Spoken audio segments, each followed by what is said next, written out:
Such a climb. È così bello qui. This is where your order began? It began thousands of years ago, but here it was reborn. By the man you mentioned, Altair? Altair ibn La'ahad. He built us up and set us free. He saw the folly of keeping a castle like this. It had become a symbol of arrogance and a beacon for all our enemies. And the mandate for menacing hoods? Was that his idea as well? You mentioned a creed before. What is it? Nothing is true. Everything is permitted. That is rather cynical. It would be if it were doctrine, but it is merely an observation of the nature of reality. To say that nothing is true is to realize that the foundations of society are fragile, and that we must be the shepherds of our own civilization. To say that everything is permitted is to understand that we are the architects of our actions, and that we must live with their consequences, whether glorious or tragic. Do you regret your decision to live as an assassin for so long? I do not remember making that decision. This life, it chose me. For 3 decades, I have served the memory of my father and my brothers, and fought for those who have suffered the pain of injustice. I do not regret those years, but it is time to live for myself, and let them go. To let go of all of this.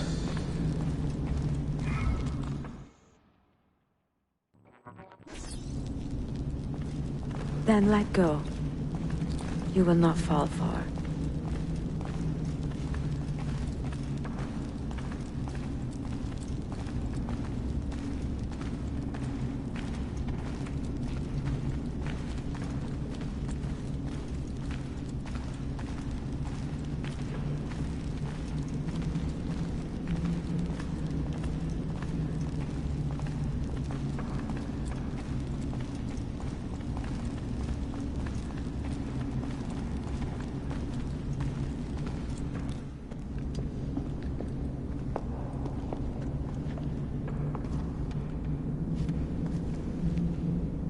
The end of the road.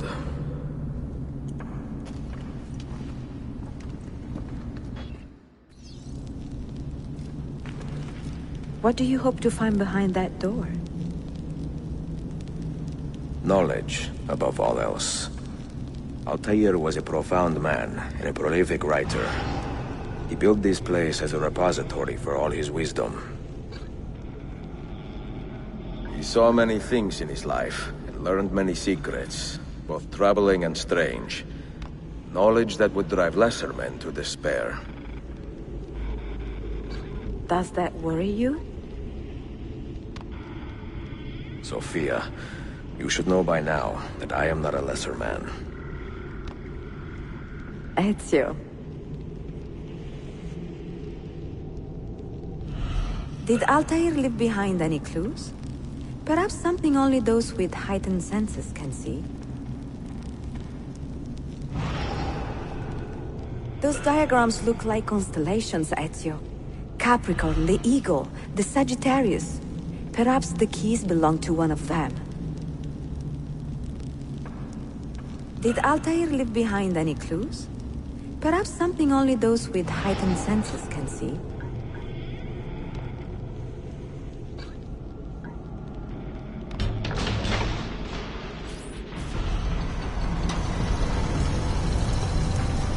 You had better come out of there alive. I plan to.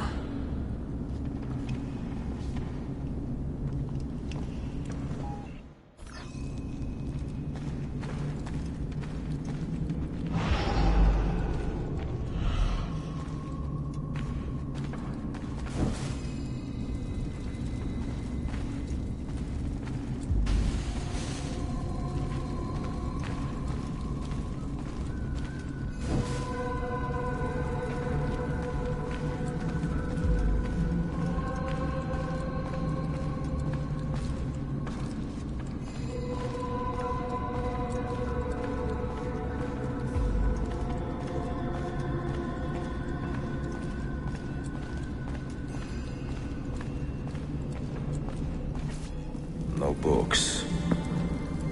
No wisdom.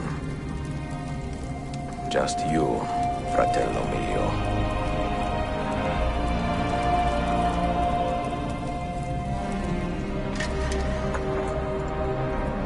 Requiescat in pace, Altair.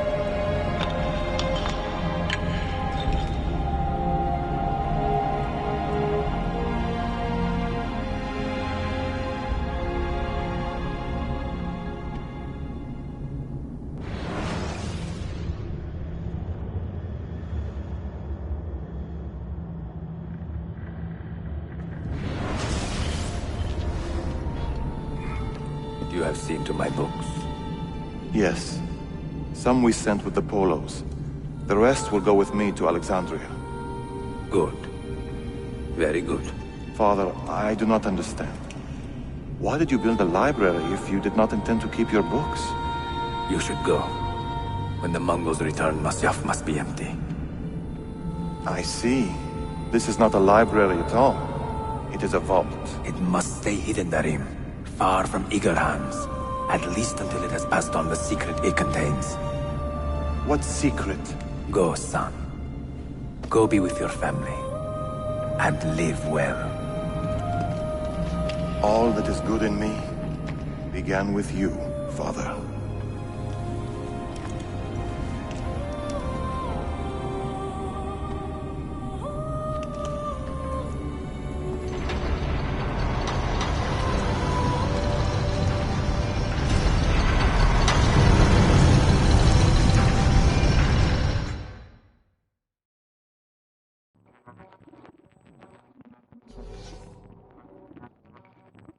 In much wisdom is much grief, and he that increaseth knowledge increaseth sorrow. What does it tell you?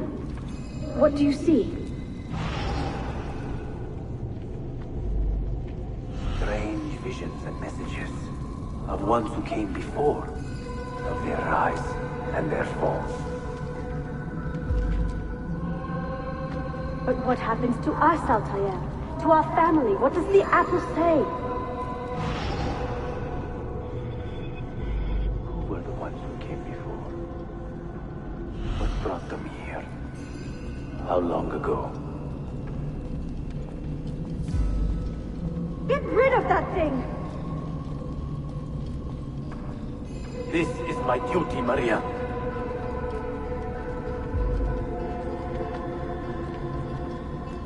Maria? If you are asked, say I sent the apple away. Tell them I sent it to Cyprus, or Cipango, or that I dropped it into the sea. Tell them anything to keep men away from this place. This apple must not be found. Not until the time is right.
Another artifact. No. You will stay here. I have seen enough for one life.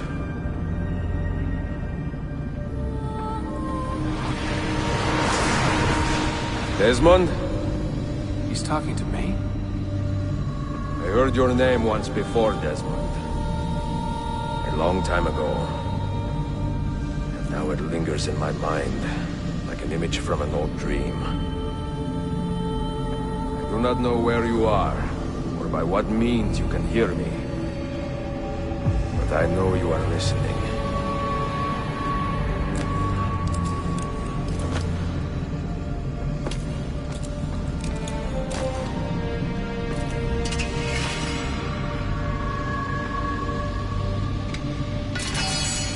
I have lived my life as best I could, not knowing its purpose, but drawn forward like a moth to a distant moon.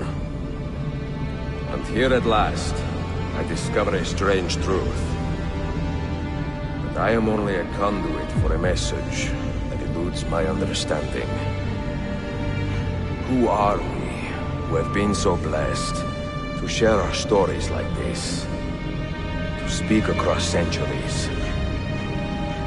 Maybe you will answer all the questions I have asked.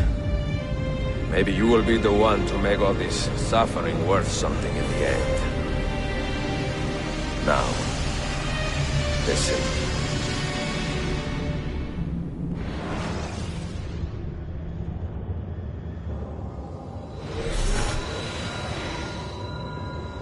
Do you hear me, Cypher? Can you see me? Ah, there you are. Good. A strange place, this nexus of time. I am not used to the calculations. That has always been Minerva's domain. I see you still have many questions. Who were we? What became of us? What do we desire of you? You will have your answers. Only listen, and I will tell you how. Both before the end and after, we sought to save the world. We built vaults within which to work, each dedicated to a different method of salvation. They were placed underground to avoid the war which raged above, and also as a precaution should we fail in our efforts. Each vault's knowledge was transmitted to a single place.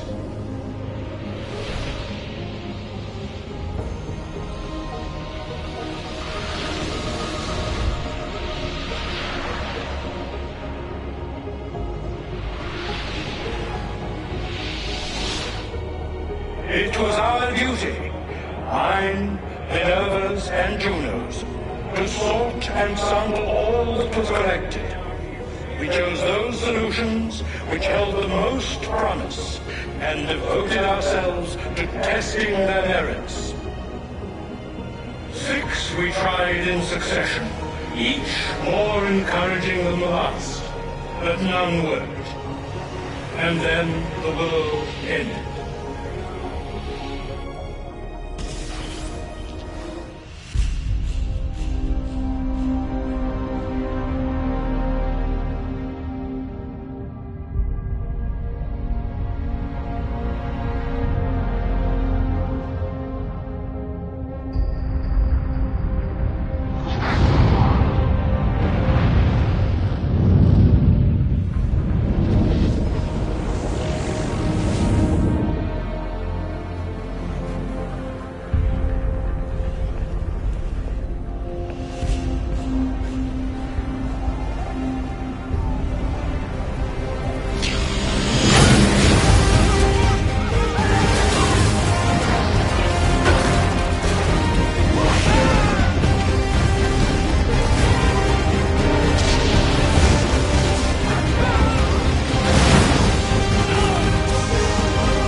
The earth shook for days, the fires burned for weeks, and when the ash had settled, less than 10,000 of your kind still lived, and far fewer of ours.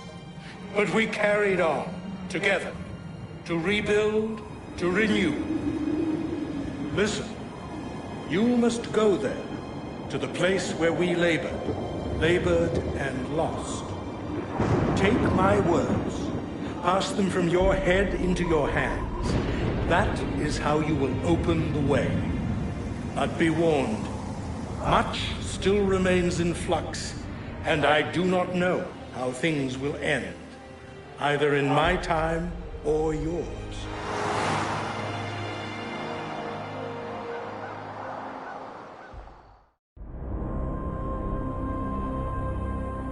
Wait! Look! His vitals are stabilizing! Something's happening! He's moving! Desmond, can you hear me? Son?